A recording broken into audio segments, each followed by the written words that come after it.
All right, now we're going to talk a little bit about rust while our BMW is drying there. Now this fender, probably something that won't be used again unless it's super rare. It looks like an old Torino fender. Got a pretty good example here of rust perforation, where mud and water has collected behind here, particularly in the rust belt where you have salt on the road. So you need to have some kind of a sealer on the back, and you need a substrate. Got you covered with a product right here from Bondo. It's called Bondo Hair. It has resins in it that'll seal, and it's also loaded with fibers. They give a lot of strength. So in this stuff here, you mix it up, very similar to the Bondo that we mixed up for the BMW. Rather than just taking 36 grit or 40 grit sandpaper, got a little bit more aggressive. You got our little power drill here, and you can see this works pretty good. Gets us right down. This is a 36 grit wheel. Pops right off like this with this little adapter. And this is another 3M kit. It's a 2-inch, and it's called the Grinding, Sanding, and Finishing Kit. Comes complete with all different types of abrasives and finishing wheels. Works real handy. Now there's places like these contours down inside some of these indentations that the sanding disc isn't going to reach.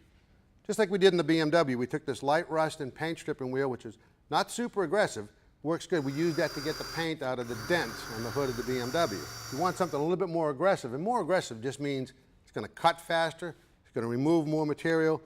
This is from 3M also. Now, this is the exact same thing that I use at home and the pros use. It just has a little different shank on it, so it'll fit your 1/4-inch drill or your power drill at home. This will really go after the rust, will really go after the paint.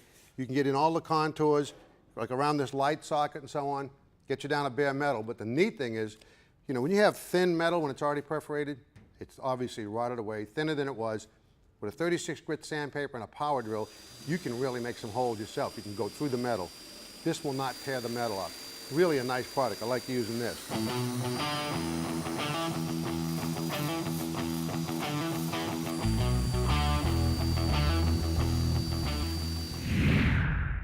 Now it's time to mix up our Bondo here.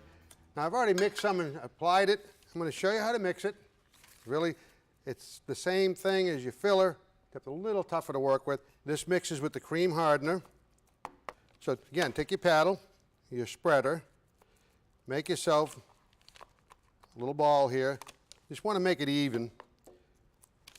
And depending again on the temperature, how much cream hardener you'll need.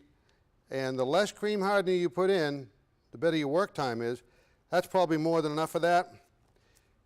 If you add more, it'll cure faster. And this is going to take a little bit of mixing. Okay, and the same thing, we're just going to knead it the same way as we did our Bondo filler. Again, this is a little bit tougher to mix. You may need to kind of chop it in a little bit because it's got a lot more body to it. All right, now we're ready to apply our Bondo here, and we'll start spreading it on our fender. You want to make sure that you get it in all the places. You can see I've cleaned it up quite a bit. Again, this is going to add not only a substrate, but it's also going to add some structure. Now here we're going to have to get behind this little support, and you can see these fibers at work. It's good and strong. All right, now we've got our Bondo here on the back of the fender panel here, and you can see right here, it's just popped through. All the same processes to be ready for paint. This Bondo here, this is a really nice product, and it's very universal. First off, you can fix a hole up to 1 inch in diameter using this Bondo here without having to add metal. That's a great deal. It's waterproof, so you can use it in marine use. And of course, this is, since it's reinforced, it's twice as strong as regular body filler. It's got a lot of uses, really can help you out. Again, marine, ATV, that kind of stuff. So you see, that's a great way to go after rust perforation and give yourself a good place to put your filler and not have any water problems.